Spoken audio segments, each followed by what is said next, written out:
Hello everyone, my self विनय विश्वकर्मा और आज मैं आपको पढ़ाने वाला हूँ न्यूट्रिशन का second topic which is nutrition in amoeba and nutrition in humans. इसके पहले का जो भी टॉपिक है न्यूट्रिशन इन प्लांट, न्यूट्रिशन, ये सारे टॉपिक्स की वीडियो यूट्यूब पे अपलोड हो चुकी है। इसके पहले वाले वीडियो में मैं इसका लिंक यहाँ पे दे दूँगा, आप उसको विजिट कर सकते हैं। क्योंकि अगर आप ये समझना चाहते हैं तो इसके पहले आपको इसके पहले का वीडियो देखना बहुत ज़रूरी है, उसके बिना ये टॉपिक समझने में थोड़ी प्रॉब्लम होगी। न्यूट्रिशन इन अमीबा की बात करें तो इससे पहले मैं थोड़ा सा डाइजेशन बताना चाहूँगा, क्योंकि न्यूट्रिशन का ही पार्ट होता है। डाइजेशन में आपको बस इसकी लैंग्वेज को समझना है, डेफिनेशन को समझना है। अगर डाइजेशन की बात करें तो ध्यान से सुनिएगा डाइजेशन क्या होता है।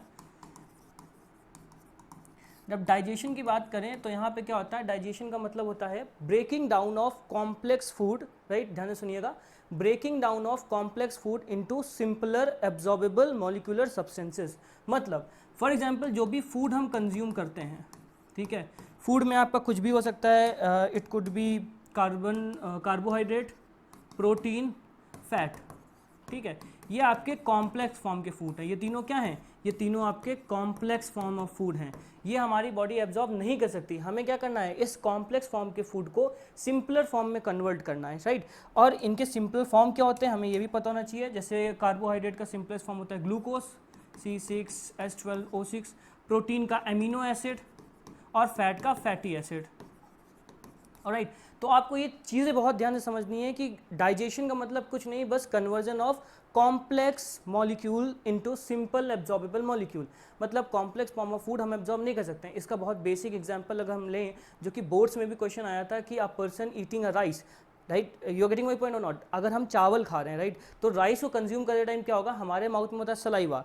सलाइवा हमारे माउथ में उस राइस को कन्वर्ट कर देगा from complex to simple, right. Saliva में एक एंजाइम होता है, इसको बोलते हैं सलाइवरी एमाइलेज। सलाइवरी एमाइलेज क्या करता है, हमारे जो राइस होता है उसमें present complex molecule which is carbohydrate, उसको कन्वर्ट कर देता है सिंपलर सब्सटेंस इनटू स्टार्च।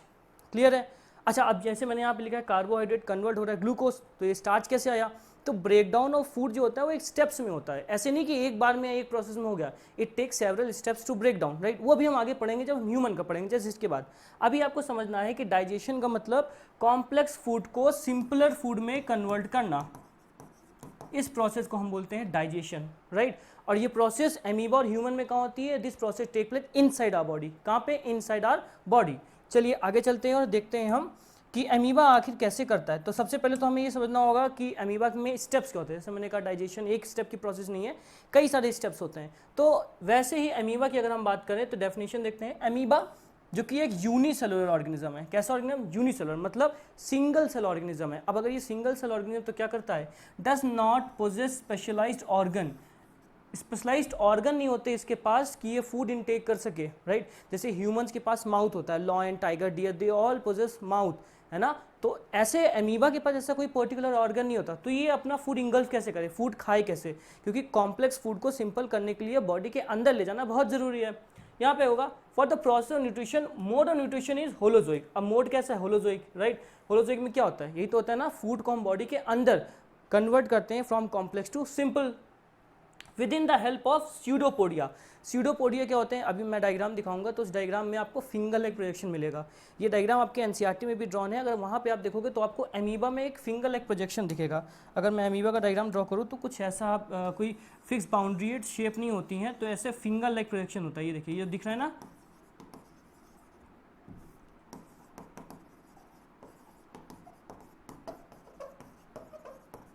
ये फिंगर लेग प्रोजेक्शन जो है इसी को हम बोलते हैं स्यूडोपोडिया, राइट। अब अमीबा क्या करता है, इस स्यूडोपोडिया के हेल्प से अपने फूड को कंज्यूम करता है। जैसे ह्यूमंस माउथ के थ्रू करते हैं, या कोई और एनिमल जो होलोजोइक न्यूट्रिशन फॉलो कर रहा है वो उसके लिए स्पेसिफिक ऑर्गन पोजेस करता है। बट अमीबा के पास ऐसा नहीं होता, because it is a single cell unicellular organism.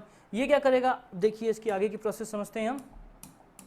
देखिए प्रोसेस क्या होती है, सबसे पहली प्रोसेस इंजेशन। इंजेशन में क्या होता है? इंजेशन का मतलब होता है जब अमीबा खाने को खाता है, कंज्यूम करता है, राइट।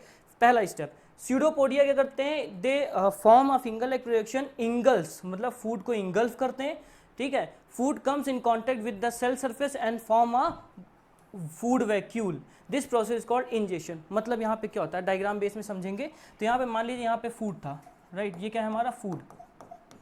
अब अमीबा क्या करेगा, अपने फिंगर लाइक प्रोजेक्शन को फॉर्म करेगा और कोशिश करेगा कि ऐसे जाकर के ऐसे इसको इंगल्फ करे, ठीक है। इसी प्रोसेस को हम बोलते हैं इंजेशन।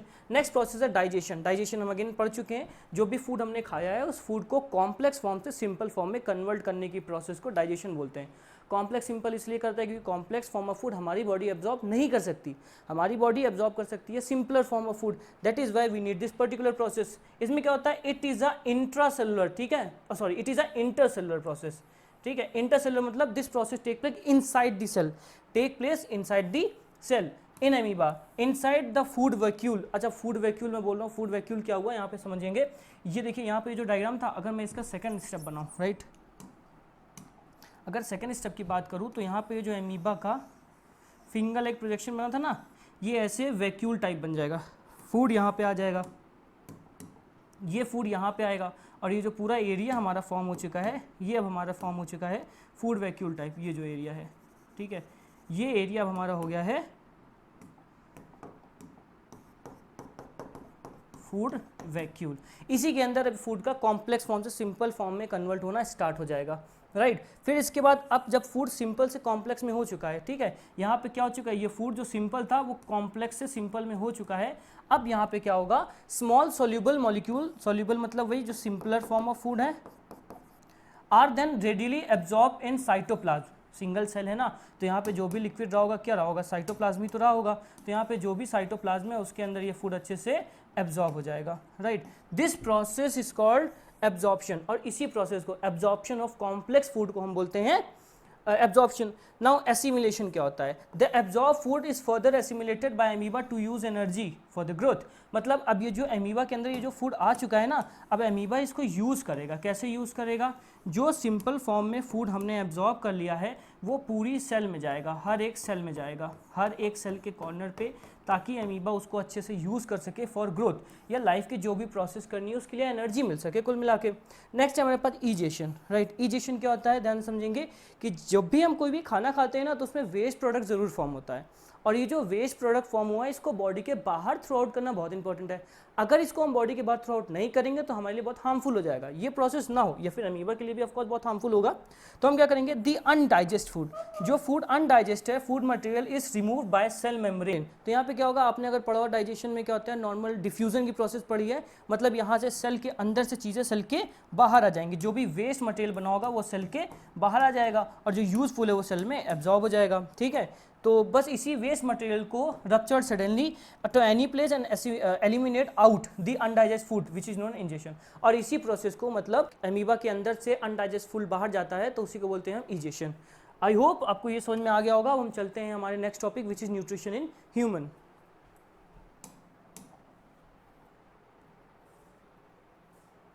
ओके तो ऐसा करते हैं, ज़रा एक बार ह्यूमन पढ़ने से पहले एक बार डायग्रामेटिकल रिप्रेजेंटेशन समझ लेते हैं, वरना ताकि चीज़ें कंफ्यूज ना हो, कॉम्प्लेक्स ना हो। यहाँ पे देखिए ये आपका फूड पार्टिकल है, राइट, ये फूड पार्टिकल है, ये आपका अमीबा है। फिक्स शेप नहीं होती कोई भी, इसकी शेप चेंज होती रहती है विद टाइम टू टाइम। आगे देखेंगे सबसे पहली प्रोसेस इंजेशन हो रही है। इंजेशन में क्या हो रहा है, ये फूड जो स्यूडोपोडिया है, these are finger like projection, right, अभी ड्रॉ किया था, फिंगर लाइक प्रोजेक्शन है, ये फूड को एटलीस्ट वैक्यूल बनाएंगे, होल्ड करेंगे, डाइजेशन होगा, ये फूड वैक्यूल बन चुका है। इसके अंदर ये कॉम्प्लेक्स फॉर्म से सिंपलर में हो रहा है, ब्रेक डाउन हो रहा है, ठीक है, ब्रेकिंग डाउन हो रहा है, और क्या हो रहा है, कॉम्प्लेक्स से सिंपल में बन रहा है, ठीक है। सिंपल में क्यों, क्योंकि सिंपल फॉर्म ऑफ फूड ही हमारी बॉडी, अमीबा की बॉडी एब्जॉर्ब कर पाएगी। फिर डाइजेशन से एब्जॉर्प्शन होगा, जो डाइजेस्ट फूड हो चुके हैं फूड मूव करेंगे, ये देखिए मूव होंगे और सेल के अंदर एब्जॉर्ब होंगे। एसिमिलेशन, एब्जॉर्ब होने के बाद उस फूड से एनर्जी बनेगी, सेल के फंक्शन होंगे, ग्रोथ होगी। फिर उसके बाद ईजेशन, ईजेशन मतलब जो भी फूड एब्जॉर्ब किया था वो यहाँ पे एक वैक्यूल से निकलेगा, सेल रप्चर्ड होगी और वहाँ से डिफ्यूजन या किसी और प्रोसेस से बाहर निकलेगा। ये डायग्रामेटिकल एक्सप्लेनेशन हो गया। सेम डायग्राम आपकी एनसीईआरटी में ड्रॉन है, please go through the NCERT, आपको चीज़ें और बहुत अच्छे से क्लियर हो जाएंगी। नेक्स्ट टॉपिक हमारा है digestion in human, let's go there. Nutrition in human की बात करें तो इसके लिए मेरे पास एक बहुत इंपॉर्टेंट फ्लो चार्ट है। अगर आपको ये टॉपिक अच्छे से समझना है तो प्लीज़ ये फ्लो चार्ट आप ड्रॉ कर लीजिएगा अपनी नोटबुक में, ये आपको बहुत हेल्प करेगा। थोड़ी सी डेफिनेशन देखते हैं, फिर हम फ्लो चार्ट और डायग्राम की तरफ चलेंगे। न्यूट्रिशन इन ह्यूमन की बात करें, again digestion is a catabolic process. Catabolic मतलब केमिकल, केमिकल प्रोसेस होती है in which complex, right, complex मतलब हो गया कार्बोहाइड्रेट, प्रोटीन, फैट, ये सारे कॉम्प्लेक्स फॉर्म ऑफ फूड हैं। Complex and large component of food are broken down into simpler मतलब कार्बोहाइड्रेट का जो सिंपलेस्ट फॉर्म अगर हम लेके आए तो क्या होता है हमारे पास, कार्बोहाइड्रेट का सिंपलेस्ट फॉर्म हमारे पास हो जाता है, अगर आपको याद हो तो ग्लूकोज, प्रोटीन का एमिनो एसिड,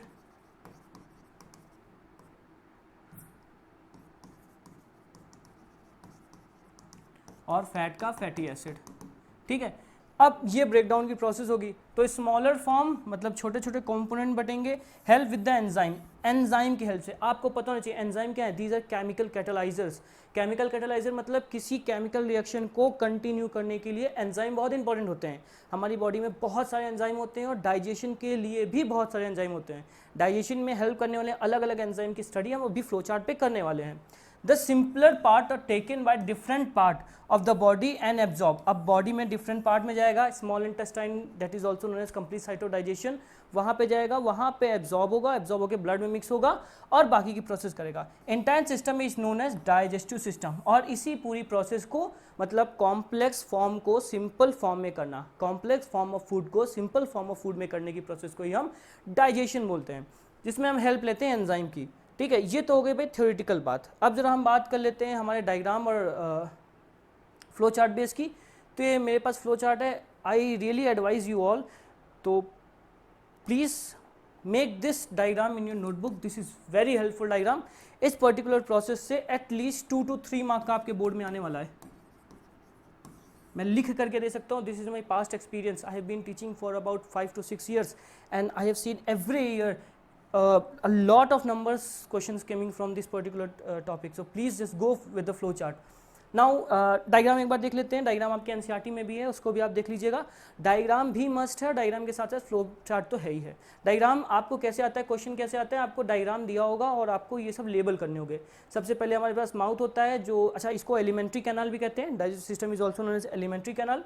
माउथ से स्टार्ट होता है, माउथ के बाद आपका फेरेनेक्स आता है, फेरेनेक्स क्या है, this is a common passage, एक common passage for food and air होता है। Then oesophagus, stomach. अच्छा यहाँ पे देखिए ईसोफेगस लिखा हुआ है पर एनसीईआरटी की स्पेलिंग में ये ओ है, हालांकि प्रोनाउंसिएशन हम इसको ईसोफेगस ही करते हैं, इट्स प्रोनाउंस एज ईसोफेगस, हालांकि वोकैब में इसको हम ओ लिखते हैं तो आप भी ओ लिखेंगे क्योंकि एनसीईआरटी मेंशन है। फिर स्टमक, फिर small intestine, then large intestine. अच्छा गॉल ब्लैडर, लीवर और आपके पेंक्रियाज, ये सारी ग्लैंड्स या इनके अदर फंक्शन होते हैं, जैसे गॉल ब्लैडर का फंक्शन होता है लीवर के सिक्रेटेड बाइल जूस को स्टोर करना, हम ये भी आगे पढ़ेंगे। फिर रेक्टम, ये पूरा एक फ्लो डायग्रामेटिकल एक्सप्लेनेशन है जहाँ पे आपको समझना है कि बॉडी में इसी जगह पे ये पार्ट्स हैं, अब इनके फंक्शन को स्टडी करते हैं, राइट। चलो भाई देख लेते हैं जरा फंक्शन को। सबसे पहले माउथ, माउथ पे क्या चीज़ होती है, माउथ पे सबसे पहले तो सलाइवरी ग्लैंड होती है, राइट। ग्लैंड्स क्या होती हैं, glands are special type of organ जिनका कुछ ना कुछ स्पेशल फंक्शन होता है, जो एक special type of chemical secrete करते हैं, जो special type of chemical special type of function करेगा। आगे देखते हैं, ये सलाइवरी ग्लैंड क्या सिक्रीट करती है, सिक्रीट सलाइवा, सलाइवा जो कि माउथ में होता है ऑफ कोर्स, जिसके अंदर एंजाइम होता है जिसको बोलते हैं salivary amylase, this is very important, जो क्या करती है स्टार्च इनटू शुगर या फिर बोल सकते हो कार्बोहाइड्रेट को कन्वर्ट करती है to starch, right. Carbohydrate rice में मिलता है, हमने पहले डिस्कस कर लिया। देन यहाँ पे टीथ होते हैं जो च्वी करते हैं फूड को, टंग होती है जो फूड को रोल और टेस्ट करने के लिए हेल्प करती है। देन हमारे पास ईसोफेगस आ गया, यहाँ पे ओ लिखा हुआ है, यहाँ पे ई है, आपको ध्यान देना है, यहाँ पे आप ओ ही मेंशन करोगे क्योंकि एनसीईआरटी में ओ मेंशन है। ईसोफेगस में क्या होता है, take food from mouth to oesophagus, mouth से ईसोफेगस तक फूड ले जाने का काम होता है। देखिए ये माउथ है आपका, यहाँ से ये देखिए एक फूड पाइप जा रही है ये, राइट, तो ये फूड पाइप आपकी हो गई ईसोफेगस, ठीक है। इसमें क्या होता है, यहाँ पे पेरिस्टाल्टिक मूवमेंट होता है, पेरिस्टाल्टिक मूवमेंट होता है, this is very important, let me see it must be written somewhere, okay हाँ, ये by peristaltic movement. Peristaltic movement क्या होता है, contraction and expansion of alimentary canal, मतलब ये जो फूड का पाथवे होता है ना, इसको एलिमेंट्री कैनाल भी कहते हैं, और इसके अंदर एक मूवमेंट होती है, मतलब अगर डायग्रामेटिकली बताऊँ तो ऐसे कर सकते हैं हम, अंदर ऐसे करके पाइप्स होते हैं, ठीक है। इस फूड पाइप के अंदर की मसल होती है, ये कंटिन्यूसली ऐसे कॉन्ट्रैक्ट और रिलैक्स होती है, जिससे जो भी हमारा फूड पार्टिकल होगा, राइट, जो भी हमारा फूड पार्टिकल होगा वो इसमें आएगा और छोटे छोटे ग्लोब्यूल्स में कन्वर्ट हो जाएगा। फिर जब ये स्टमक में जाएगा ना तो ऐसे छोटे छोटे पार्ट्स में ही पहुंचेगा, जिससे डाइजेशन की प्रोसेस बहुत ईजी हो जाएगी हमारे लिए। Okay, let's continue further. इसके बाद बात करेंगे स्टमक। स्टमक पे बहुत इंपॉर्टेंट पार्ट है, इसको याद रखिए, जे लाइक ऑर्गन है, it's a J shape organ. इसमें क्या होता है, इसमें गैस्ट्रिक जूस होते हैं, ठीक है। इसमें जो इनर लाइन ऑफ स्टमक होती है विच इज म्यूकस, उसके पहले यहाँ पे गैस्ट्रिक ग्लैंड्स होती हैं स्टमक के अंदर जो कुछ गैस्ट्रिक जूस प्रोड्यूस करती है, जिसमें सबसे पहले हमारे पास पेप्सिन आ जाएगा। पेप्सिन प्रोटीन को ब्रेक डाउन करता है, ठीक है, याद रखना है, this is very important, pepsin is an enzyme जो प्रोटीन को ब्रेक डाउन करता है। देन उसके बाद स्टमक में यहाँ पर HCl होता है, also known as hydrochloric acid, आपको पता होना चाहिए, क्योंकि हमारी बॉडी के अंदर जो फूड है उसमें कई सारे बैक्टीरिया भी आ जाते हैं जब हम खाना खाते हैं, राइट। आप में से कुछ लोग नेल नहीं कट करते हैं, और जब नेल नहीं कट करते हैं और उसी हाथ से आप जब फूड कंज्यूम करते हैं तो क्या होता है, आपके नेल में, आपके हाथ में कई बार बैक्टीरिया होते हैं, जो बैक्टीरिया आपके स्टमक तक पहुँचते हैं, आपको बीमार कर सकते हैं। ऐसा ना हो इसलिए आपके जो स्टमक होता है उसका मीडियम एसिडिक होना चाहिए। HCl क्या करेगा, उन बैक्टीरिया को किल करेगा। It is not mention here, आप प्लीज़ यहाँ पे मेंशन कर लीजिएगा, किल बैक्टीरिया।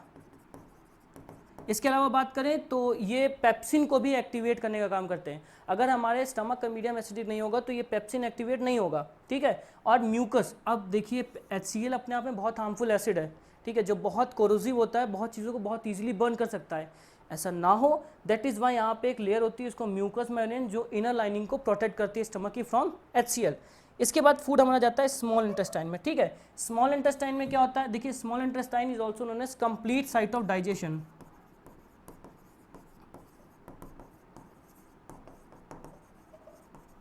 क्यों कहते हैं इसे कंप्लीट साइट ऑफ डाइजेशन, हमने क्या देखा, स्टमक में अभी सिर्फ प्रोटीन का ब्रेकडाउन हुआ, बाकी फूड तो अभी कॉम्प्लेक्स से सिंपल हुआ ही नहीं, वो कहाँ होगा, तो ये कॉम्प्लेक्स से सिंपल कन्वर्जन की प्रोसेस जो होगी हमारे स्मॉल इंटेस्टाइन में होगी। That is why this is known as complete site of digestion. इसमें क्या होता है, यहाँ पे लीवर का सिक्रीशन आता है, देखिए आपको यहाँ पे लीवर ग्लैंड दिख रही है, ये लीवर है, यहाँ से जो भी चीज़ सिक्रीट होती है, जो भी क्या यहाँ पे सिक्रीट होता है, बाइल जूस, ठीक है।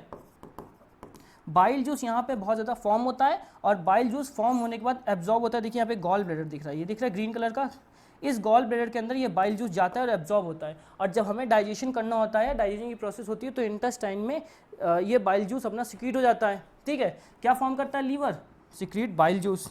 बाइल जूस में भी क्या होता है, अब बाइल जूस के कुछ कंपोनेंट है जो आपको बहुत अच्छे से पता होनी चाहिए, ठीक है। देखिए बाइल जूस का फंक्शन होता है जो लार्ज फैट ग्लोब्यूल है, किसको, फैट को इमल्सिफाई करके स्मॉल फैट ग्लोब्यूल्स में बनाना, मतलब फैट के जो कंज्यूम फैट है उसके बड़े बड़े पार्ट्स को स्मॉल स्मॉल पार्ट्स में ब्रेक करना। देन उसके बाद पेंक्रियाज नाम की आपको एक ग्लैंड दिखेगी, देखिए यहाँ पे ये पेंक्रियाज है, डायग्रामेटिकली देखें तो यहाँ पे ये है, पेंक्रियाज सिक्रीट करती है पेंक्रियाटिक जूस। क्या सिक्रीट करती है, सिक्रीट्स पेंक्रियाटिक जूस। जूस की बात करें तो जूस का मतलब होता है, जैसे आप मार्केट जाते हो तो वहाँ पे भी जूस देखते हो, उसमें क्या करते हैं, 3-4 जैसे मिक्स जूस होता है, 3-4 वेजिटेबल को एक साथ उन्होंने जूस फॉर्म में कर दिया। तो यहाँ पे जो आपका पेंक्रियाटिक जूस होता है इसमें भी 3-4 चीज़ें होती हैं, जैसे अलग अलग चीज़ को ब्रेक करने के लिए पेंक्रियाटिक जूस में अलग अलग चीज़ होती हैं। जैसे एक होता है केमिकल ट्रिप्सिन, एक होता है लाइपेज। ट्रिप्सिन प्रोटीन को ब्रेक करता है और बनाता है पेप्टोन्स, और लाइपेज फैट को इमल्सिफाई करता है और बनाता है फैटी एसिड या फिर ग्लाइसरॉल। ग्लाइसरॉल ना भी पड़े तो कोई प्रॉब्लम नहीं है, ग्लाइसरॉल को आप कैंसिल आउट भी कर सकते हैं, नॉट अ बिग डील। ये इंपॉर्टेंट है पता होना आपको ये याद होना चाहिए कि यहाँ पे एक इंपॉर्टेंट चीज़ होती है फैटी एसिड।